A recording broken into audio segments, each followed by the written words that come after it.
신구약 개관 아모스 편입니다. 아모스 여러분 잘 아시는 구약 소선지서입니다. 아모스 1장 1절에 보면은 거기에 아모스에 대한 정보가 많이 들어있어요. 우리 1절을 다 같이 한번 봐드리겠습니다. 유다 왕 요시야의 시대 곧 이스라엘 왕 요아스의 아들 여로보암의 시대 지진전 2년에 드고아 목자 중 아모스가 이스라엘에 대하여 이상으로 받은 말씀이라. 아멘. 그 1절 보면은 이 아모스의 직업 같은 거 알 수 있어요. 그 화가가 그린 그림인데 한번 보시기 바랍니다. 목자입니다. 또 나중에 이렇게 중간에 보면은 뽕나무 재배하는 그런 농부였고요. 목자였다 하는 것을 알 수가 있습니다. 그 연대를 보면은 지금 거기에 1절 우리가 읽은 대로 남쪽 유다 왕은 우시야, 북쪽 이스라엘은 여로보암 2세가 되겠죠. 거기 연대가 나와 있습니다. 우시야가 791이고 739까지요. 북쪽 이스라엘 여로보암 2세가 793에서 53까지. 그러니까 이 사이에 이 아모스 선지자가 사역을 했다는 것을 알 수가 있습니다. 대충 이렇게 추정해 볼 수 있는 연대가 거기에 나와 있어요. 760에서 753.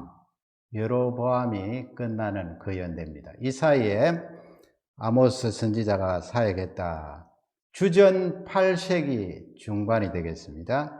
그 다음에 보시면 아모스는 어떤 사람인가? 고향이 거기 1절에 나와 있어요. 드고아라는 곳은 남쪽 유다에 속한 땅입니다. 드고아 출신이고요. 북쪽 이스라엘에서 사역을 감당했던 그런 선지자입니다. 남쪽 출신인데 북쪽에 올라가서 사역했다. 직업은 목자고 뽕나무 재배하는 농부였다. 지도를 한번 보시기 바랍니다. 지도 보시면 거기 동그라미 드고아 나와 있습니다. 사해바다 위쪽인데 바로 옆에 붙어 있고요. 또 바로 위에 보면은 예루살렘이 있어요. 예루살렘에서 약 15km.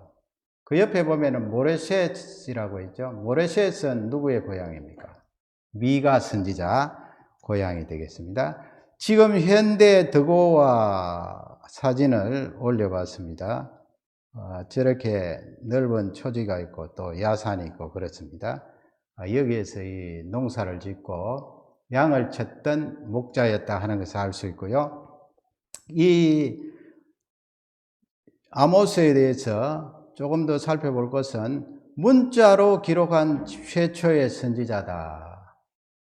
그 요나서는 지난주에 했습니다만은 요나 자신이 기록했다, 또 다른 사람이 기록했다 하는 것을 가지고 논쟁이 있다고 그랬죠. 물론 요나의 역사적인 그 사실을 기록했습니다만 그러기에 이 아모스는 문자로 남긴 아모스서를 남긴 최초의 선지자다. 그러니 여러분 엘리사 선지자는 기적을 일으켰던 그런 종들인데 이 아모스는 뭐 그렇게 기적을 드러낸 선지자는 아니에요. 그럼에도 불구하고 이렇게 9장 정도 되는 문자 성경을 남겼기 때문에 3000년 가까이 되는 지금까지도 이 아모스 선지자 잘 기억하고 그 말씀에 영향을 받는 것입니다. 말씀이 그토록 중요하다 하는 것을 알 수 있고요. 이름의 뜻은 짐을 지는 자예요. 짐을 지는 자. 그래서 이 아모스라는 이름을 이스라엘 백성들은 잘 사용하지 않습니다. 짐을 지는 자. 우리 같아도 이 자녀 태어날 때 이름을 짓는다면 이렇게 이름을 짓겠습니까? 지진이 있어요. 1절에 거기에 나와 있지요.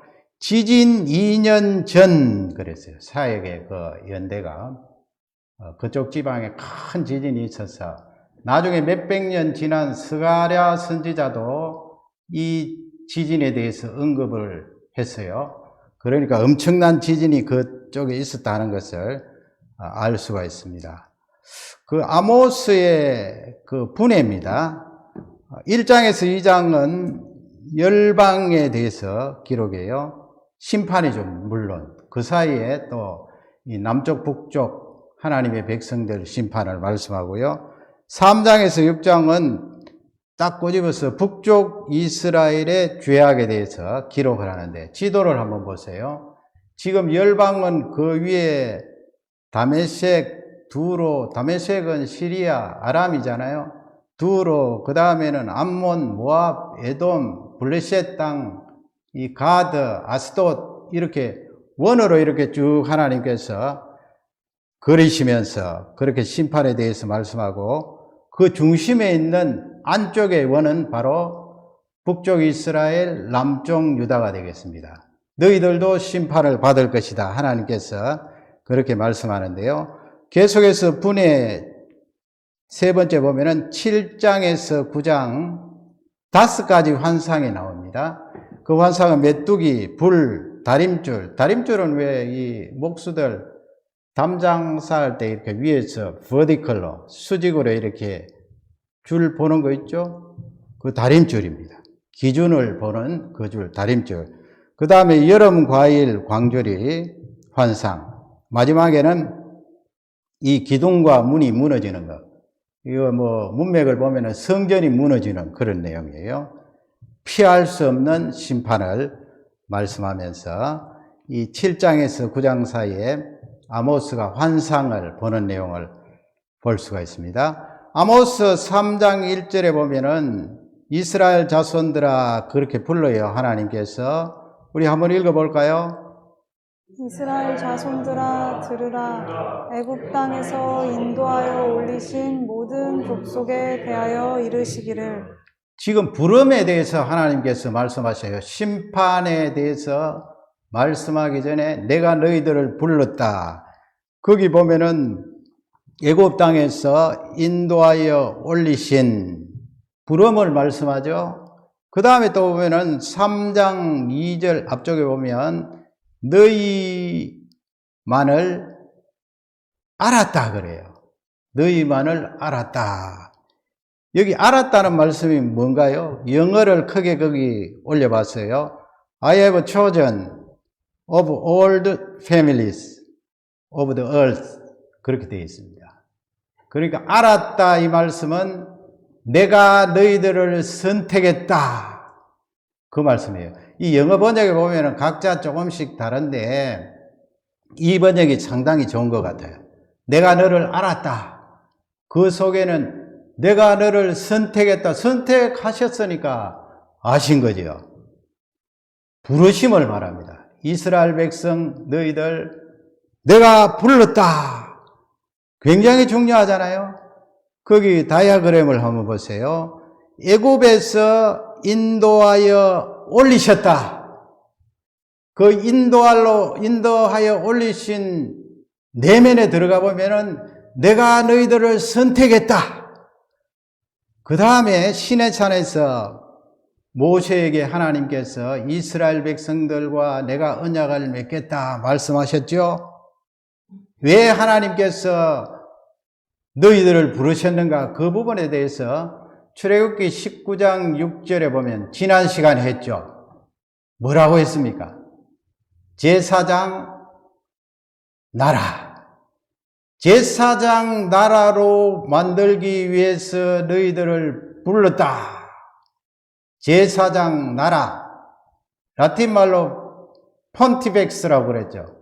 다리를 놓는 그런 나라로 너희들을 만들기 위해서 내가 불렀다.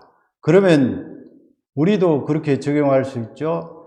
예수 그리스도를 통하여 하나님께서 나를 선택하셨는데 왜 부르셨는가? 제사장 나라로 만들기 위해서 너를 불렀다. 이 개념을 오늘 꼭 붙드시기 바랍니다.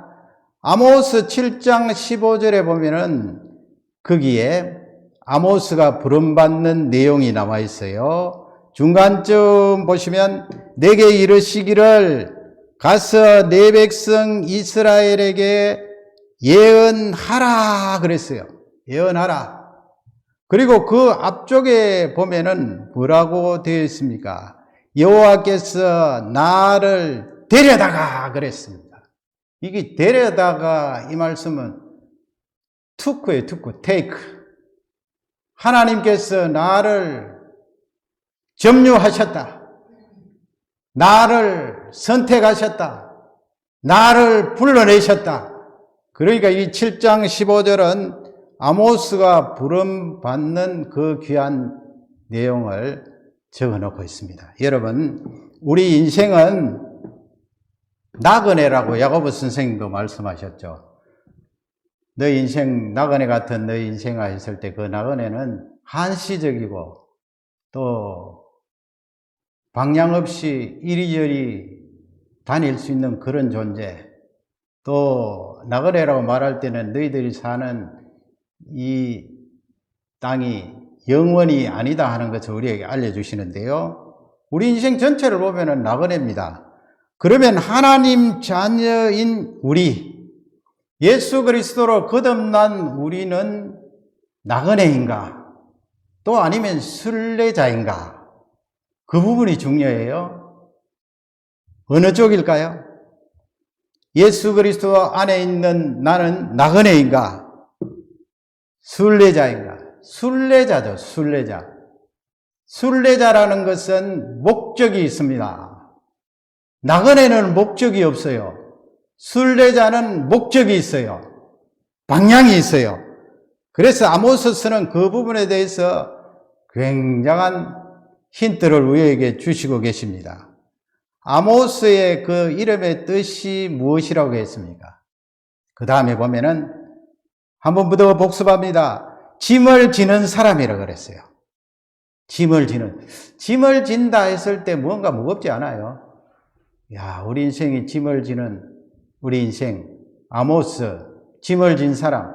그래서 우리 예수님께서 마태복음 11장에 보면은 수고하고 무거운 짐진 자들아, 뭐라고 했습니까? 다 내게로 오라. 내가 너희들에게 쉼을 주리라. I will give you my rest. 쉼을 주리라. 안식을 주겠다. 그 다음에 이 마태복음 11장 29절 30절 보면은 우리 예수님이 힘을 주겠다 말씀했는데 take my yoke 했어요.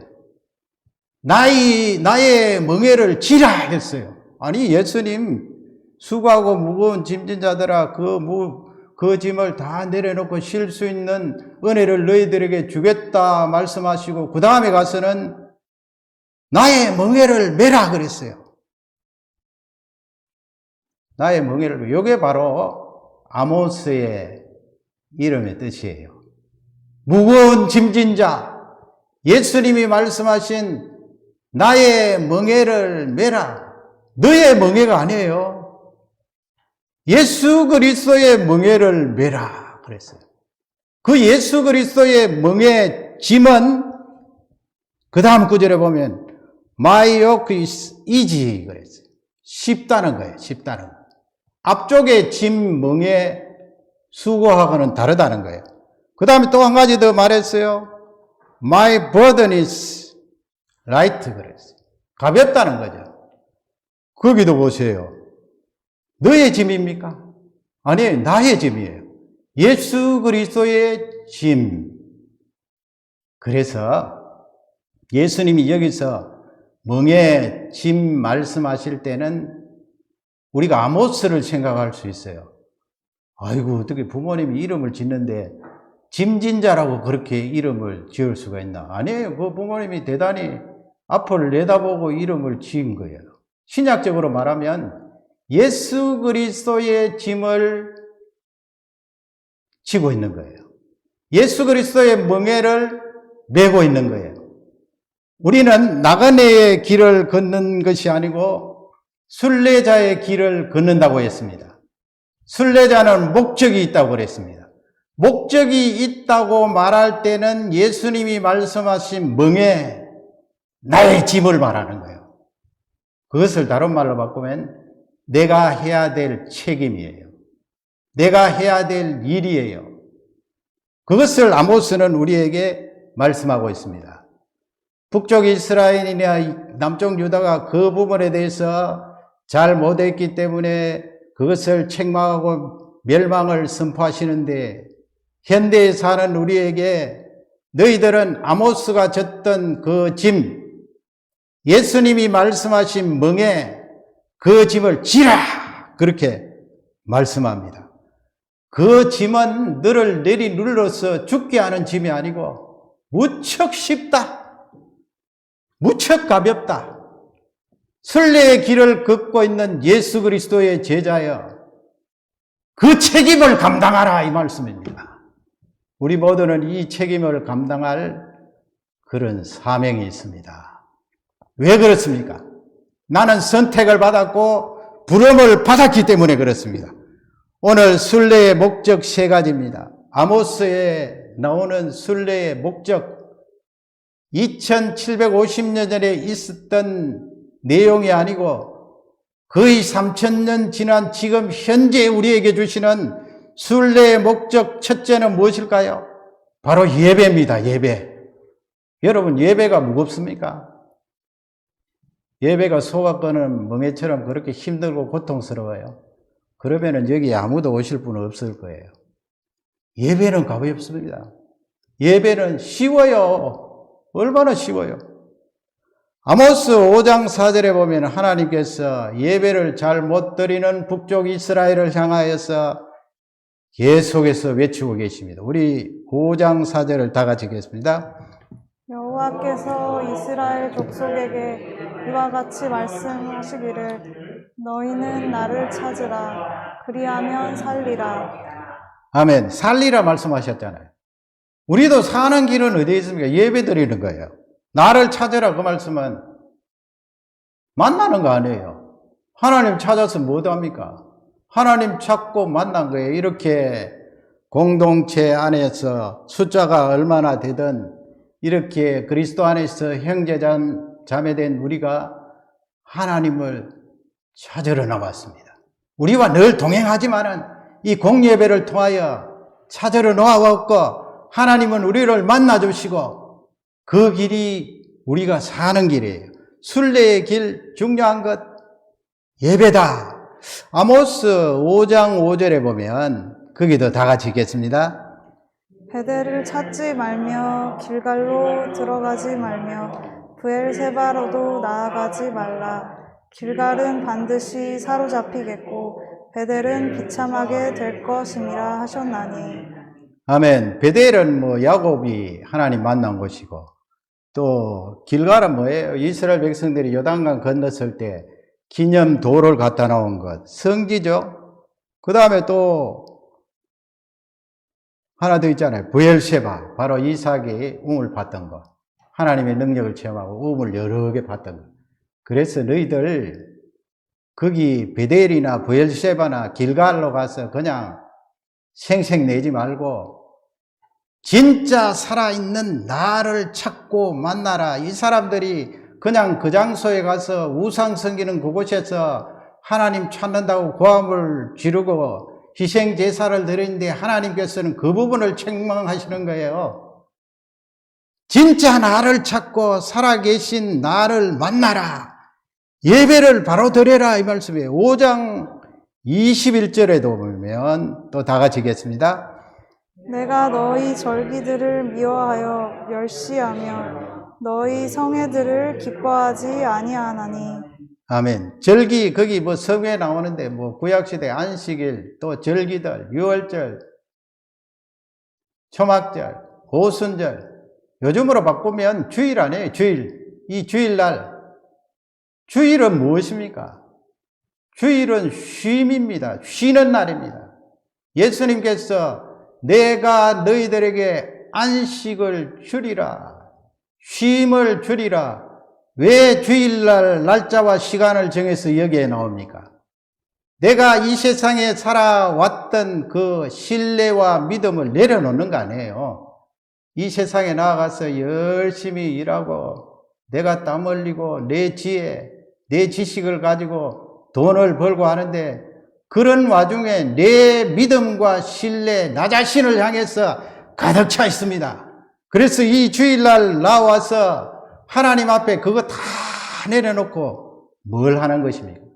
하나님 찾으면 하나님이 나를 만나시는데 그 만나실 때 나에게 믿음을 주세요. 내 믿음입니까? 나 자신을 신뢰하는 신뢰입니까? 아니에요. 그것을 내려놓고 이 예배를 통하여 하나님 믿습니다. 하나님 신뢰합니다.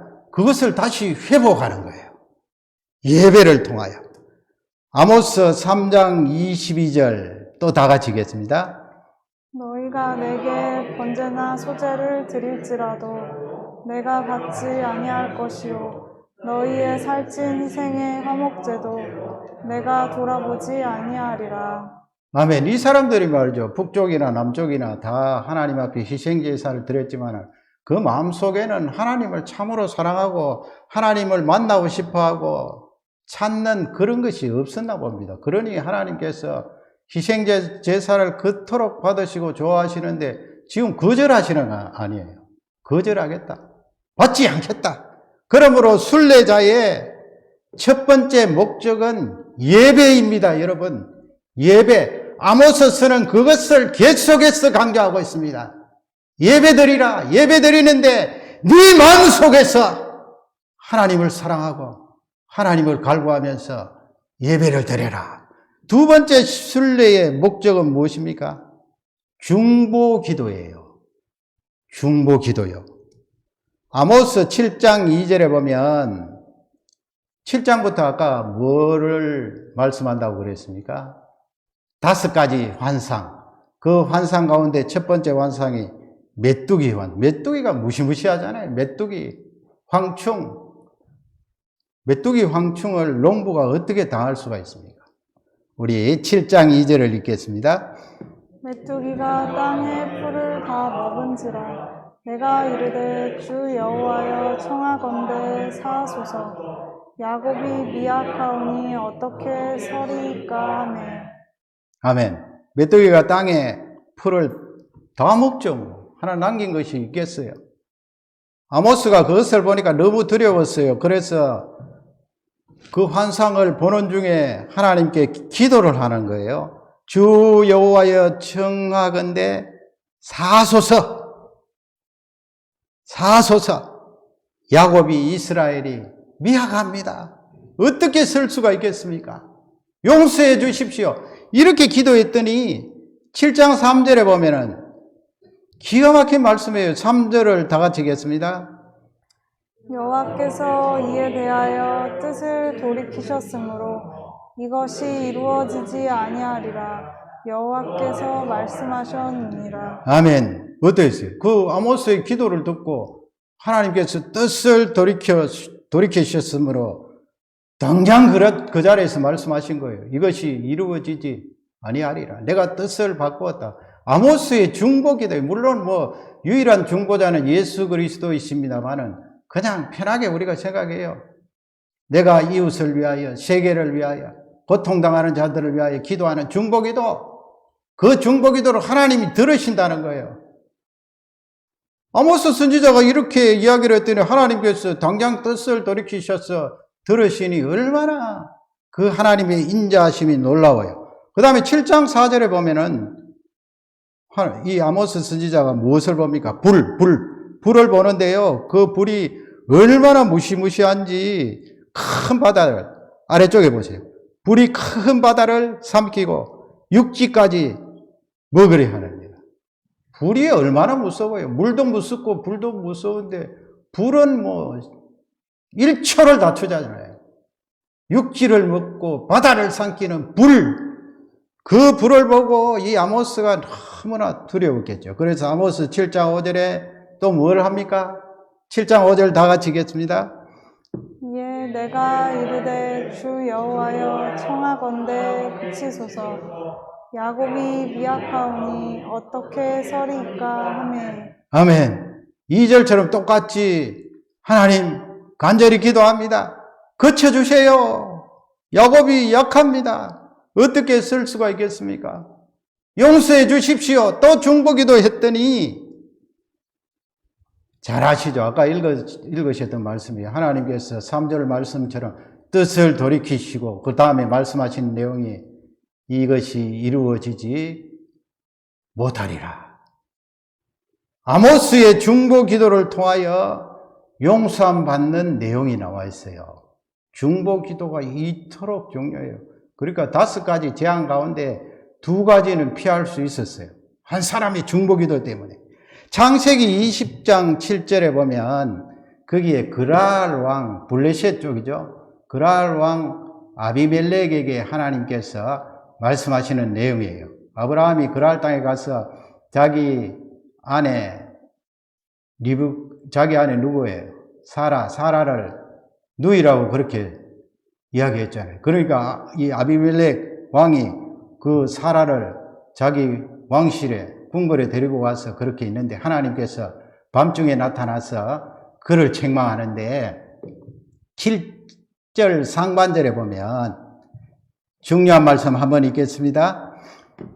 이제 그 사람의 아내를 돌려보내라. 그는 선지자라. 그가 너를 위하여 기도하리니 내가 살려니와. 아멘.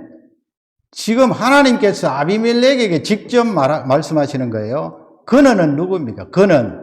아브라함은 선지자라. 선지자라는 말씀이나 봐요. 그 선지자인데 어떤 역할을 하는가? 그가 너를 위하여 기도하려니 내가 살 것이다. 그러니 여러분, 이 아브라함 때나 아모스 때나 중보 기도가 얼마나 중요합니까? 지금 현대에는 더욱더 중요하죠. 예수 그리스도의 피를 의지하고 그분의 공로로 이웃을 위하여 중보하고 기도하면 하나님께서 들으시고 응답하신다. 우리가 기도 응답을 너무 어렵게 생각하고 나에게는 좀처럼 임하지 않는 것으로 생각할 때가 있는데 그렇지 않아요. 중보 기도 힘이 있다. 아모스의 중보 기도를 들으신 그 하나님을 찬양합니다. 순례의 목적 3번째입니다. 말하라예요. 거기 제가 영어로 preach, speech 그렇게 했는데 말하라. 이 말하라 내용 속에는 우리가 순례의 길을 걷는데 중요한 목적이에요. 그 목적은 책임이라 그랬죠. 책임.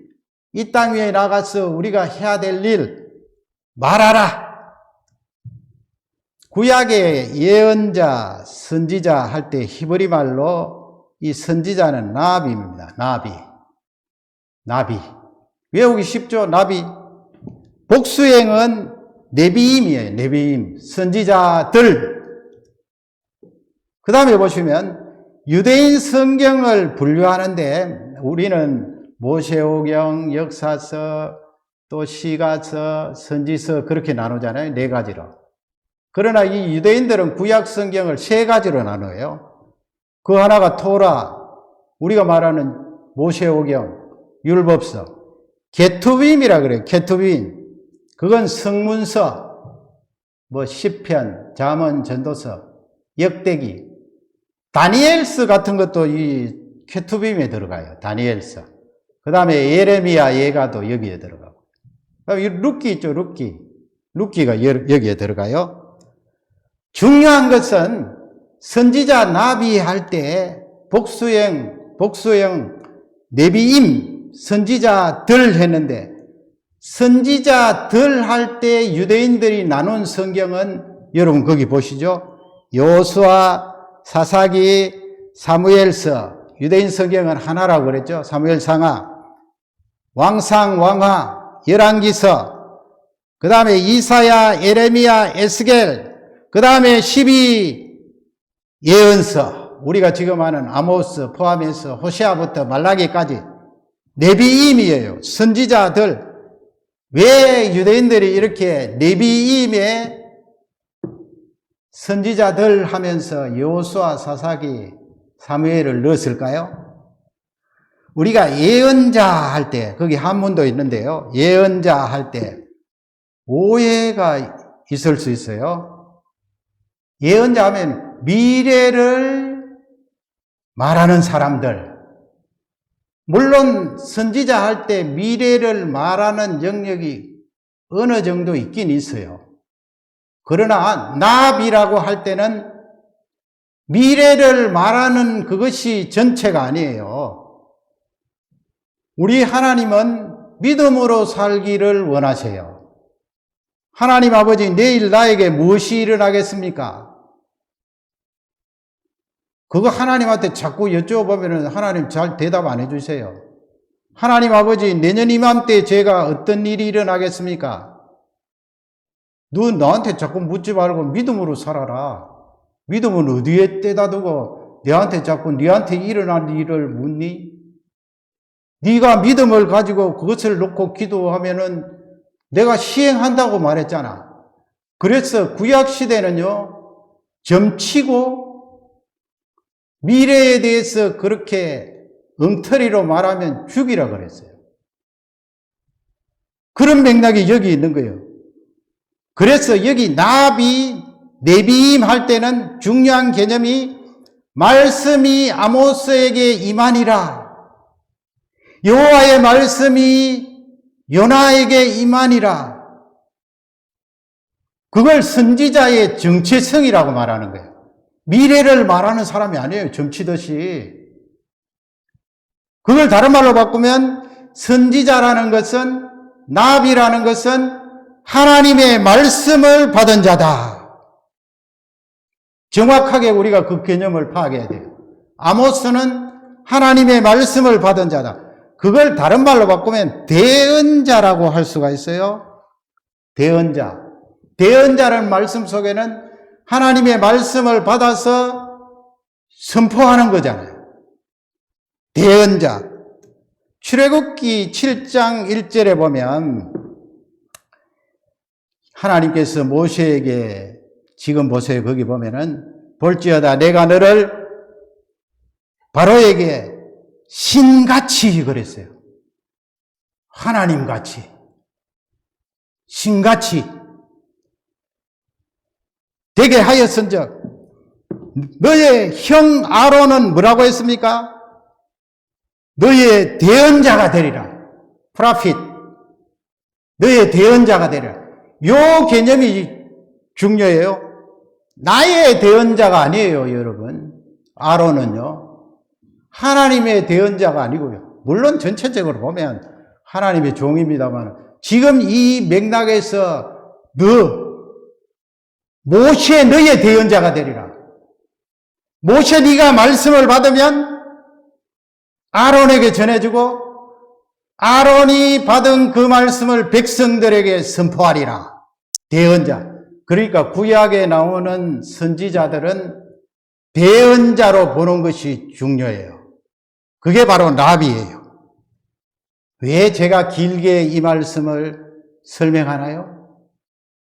구약의 그 선지자의 순례의 목적이나 예수 그리스도를 믿는 우리가 이 땅을 살아가는데 순례의 목적이나 같다는 말씀이에요. 같지 않아요? 달라졌습니까? 요수아 1장 1절에 보면은 거기도 하반절에 유대 사람들이 왜 여호수아를 선지서에 집어넣는가?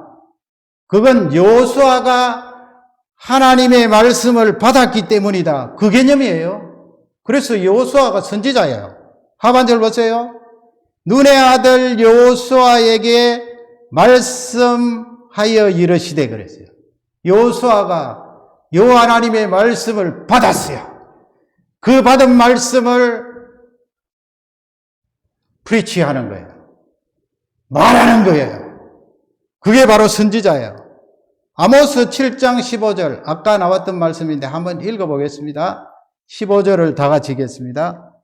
양떼를 따를 때 여호와께서 나를 데려다가 여호와께서 내게 이르시기를 가서 내 백성 이스라엘에게 예언하라 하셨나니.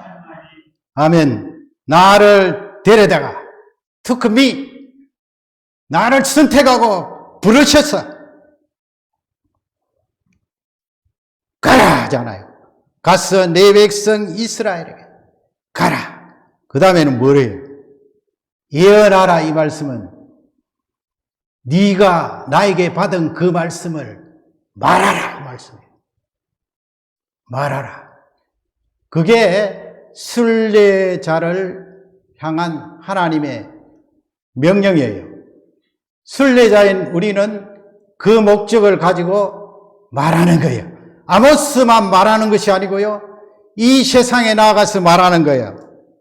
아모스 5장 24절에 보면 지금 계속해서 몇 번 말씀했잖아요. 정의 나오죠? 오직 정의를 물같이 공의를 마르지 않는 강같이 흐르게 할지어다. 정의, 공의를 흐르게 하라. 말하지 않아서 그래요. 순례의 길을 걷는 우리가 말을 하지 않았어요. 정의, 공의. 이 말하다는 개념 속에는요, 지금 정의를 말하면 이 정의는 미시파트라고 그래서 제가 여러 번 설명드렸잖아요. 법적인 그런 내용이라 그랬잖아요. 법적인 내용. 법 앞에는 가난한 사람도 부자도 다 똑같아야 된다. 그래서요, 현대에 들어와서 지금 이 캐나다도 그렇고 이 법적인 시스템을 바꾸잖아요. 이게 얼마나 무서운지 몰라요. 캐나다도 법적인 시스템 안에 혐오 발언이라는 것이 있잖아요. 혐오 표현. 거기에 딱 걸리면 감옥에 가잖아요. 법적인 그 시스템을 바꿔놨어요. 한국도 앞으로 어떻게 될지 몰라요. 법적인 시스템. 그래서 말하라 할 때는 우리가 우리 이미 연세가 들어서 시간이 많이 지났으면 안 되겠지만 우리 젊은이들은 말이죠. 이런 소명을 가지고 이 땅 위에 사는 동안에 각 분야에 들어가야 돼요. 법 쪽에 들어가야 되죠. 이 사람들이 법을 싹 바꾸어버리면, 법을 시스템으로 만들어버리면 성경 안에 나오는 죄를 선포할 수가 없어요. 선포 못해요. 긁고 넘어지면 혐오 발언에 걸려요. 시스템을 그렇게 바꿔놓으니까. 그러니까 말하라 이 말씀은 1대1로 만나서 말하는 것도 있지만 내가 열심히 공부하고 내가 그 분야에 들어가서 의학 쪽에 들어가든 법 쪽에 들어가든 교육 쪽에 들어가든 내가 그쪽에 들어가서 영향을 미쳐야 된다는 거예요. 법이 그렇게 제도화되지 못하도록 막는 역할을 해야 돼요. 그걸 아모스 선지자는 말하는 거예요. 여러분, 정의가 물같이 그렇게 흐르려면은 법적인 시스템이 하나님 보시기에 정의로워야 되잖아요. 그러나 정의롭지 않잖아요. 하나님의 말씀을 가지고 죄라고 외칠 수 없게 되어 있잖아요. 그걸 우리는 각 분야에 들어가서 그 부분에 영향을 미치고 중보기도 또 나의 실력을 가지고 그쪽에 그 토론토 대학의 조르단 피터슨이라는 교수님이 있는데 여러분 유튜브에 가서 영어로 한번 들어보세요. 그분 대단해요. 믿는 분인지 아닌지는 저는 모르겠지만은 이렇게 막 법이 통과되고 하는데 그 부분에 반대 의견을 말하는데 대단한 분이라고 저는 생각해요. 다 그분이 말하는 것이 옳다고는 볼 수 없지만 그러나 대부분 대단해요. 대단. 정의를 물같이 공의를 강같이 말하라. 그렇게 적용을 해야 돼요. 그렇지 않으면 우리가 어떻게 정의, 공의를 실행할 수 있나요? 아모스 7장 16절에 보면은 이제 너는 여호와의 말씀을 들을지니라.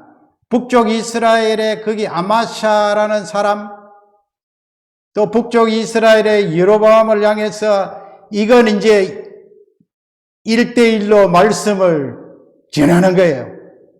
여호와의 말씀을 들을지어다. 아모스 선포하는 거예요.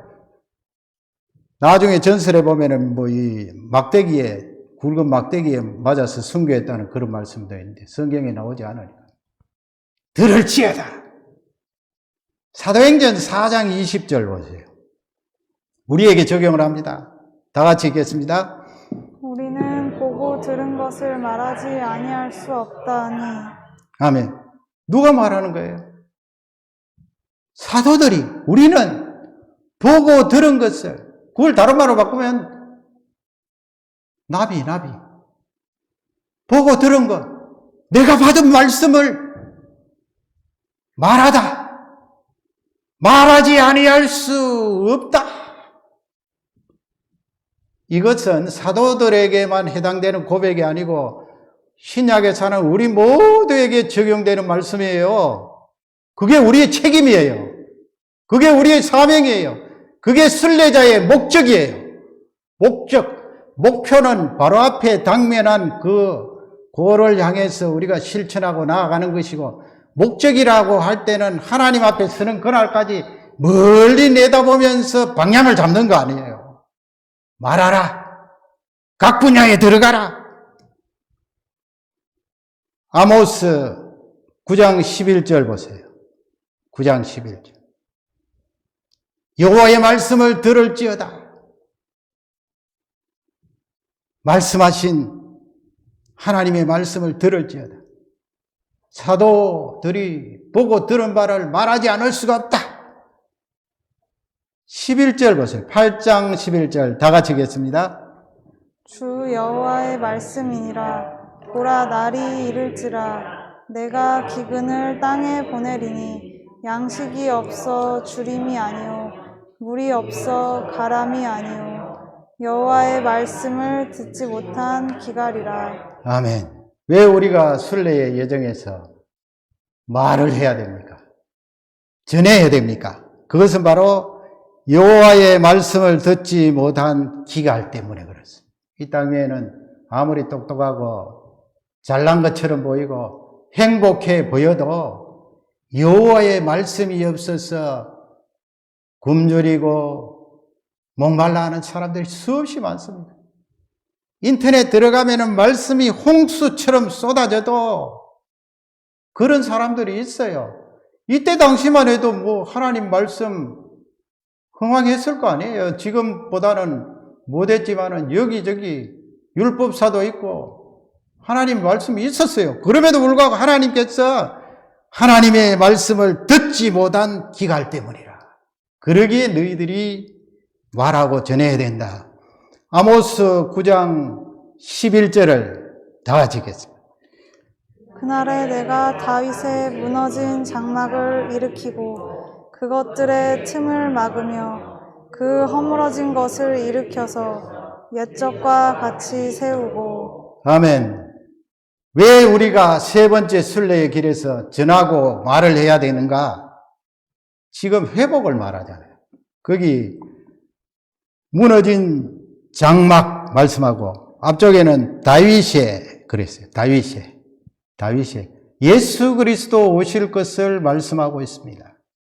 예수 그리스도의 이 복음이 아니고서는 무너진 장막을 어떻게 회복하겠어요? 이 땅 위에 무너진 장막, 개개인의 육신, 개개인의 영혼, 정신 다 무너져 가는데요. 예수 그리스도의 복음의 말씀이 그들에게 들어가면 그들의 무너진 개개인의 장막이 다시 회복이 되고 하나님의 자녀가 된다는 귀한 말씀이에요. 아모스서는 심판에 대해서 무시무시함을 느끼고 두려워하라는 말씀이 아니고요. 예수 그리스도 안에 있는 우리에게 순례의 길을 걸으면서 이 세 가지 목적을 붙들고 나아가면 내가 너희들을 반드시 사용하리라 하는 귀한 말씀입니다.